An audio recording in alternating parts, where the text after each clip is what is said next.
દેશના મુખ્ય એરપોર્ટ પર આતંકવાદી હુમલાની શક્યતાને ધ્યાનમાં રાખીને BCAS એ એલર્ટ જાહેર કર્યું. એજન્સી હાઈ એલર્ટ પર. એરપોર્ટ પર કડક ચેકિંગ શરૂ અને મુસાફરોને સતર્ક રહેવા અપીલ. સોમનાથ કોરિડોર પ્રોજેક્ટ માટે પ્રાચીન નગર પ્રભાસ પાટણની જમીન સંપાદન મુદ્દે સ્થાનિક રહીશોમાં ભારે રોષ. ગઈકાલે ગામ સજ્જડ બંધ રહ્યા બાદ સમસ્ત ગ્રામજનોની યોજાયેલી બેઠકમાં ભાવિ આંદોલન માટે રણનીતિ ઘડાઈ. ગુજરાતમાં પોલીસ ભરતીને લઈને મહત્વના સમાચાર. LRDની લેખિત પરીક્ષામાં હાજર રહેનારા ઉમેદવારોના ગુણ જાહેર. બોર્ડે ઉમેદવારોને રીચેકિંગ માટે 15 દિવસનો સમય આપ્યો.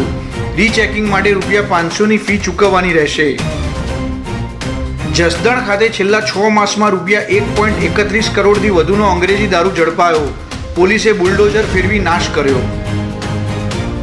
IPL ટીમ રોયલ ચેલેન્જર્સ બેંગલુરુના સ્ટાર બોલર યશ દયાલ પર ચાલી રહેલા દુષ્કર્મ કેસમાં રાજસ્થાન હાઈકોર્ટે ધરપકડ પર સ્ટે લગાવવાનો ઇનકાર કર્યો. કોર્ટે કહ્યું, બળાત્કાર પીડિતા સગીર છે, આરોપીને રાહત આપી શકાય નહીં.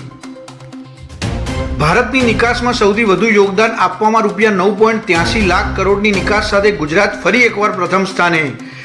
જ્યારે સૌથી વધુ નિકાસ કરતા જિલ્લાઓમાં જામનગર ₹3.63 લાખ કરોડ સાથે દેશમાં અવ્વલ ક્રમે. છત્તીસગઢના બીજાપુરના જંગલોમાં સુરક્ષા દળો અને નક્સલવાદીઓ વચ્ચે અથડામણમાં એક નક્સલીને ઠાર મરાયો.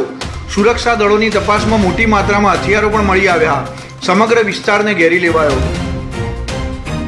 ટ્રમ્પની ટેરિફ ધમકીઓ વચ્ચે PM મોદી ચીન જશે. 31 ઓગસ્ટે યોજાનારી SCO સમિટમાં ભાગ લેશે. 2020માં ગ્વાલન ઘાટીમાં ભારત ચીન લશ્કરી અથડામણ પછી મોદીની આ પહેલી ચીન મુલાકાત હશે. રશિયન તેલ ખરીદવાથી નારાજ ટ્રમ્પે ભારત પર 25% એક્સ્ટ્રા ટેરિફ લાદ્યો.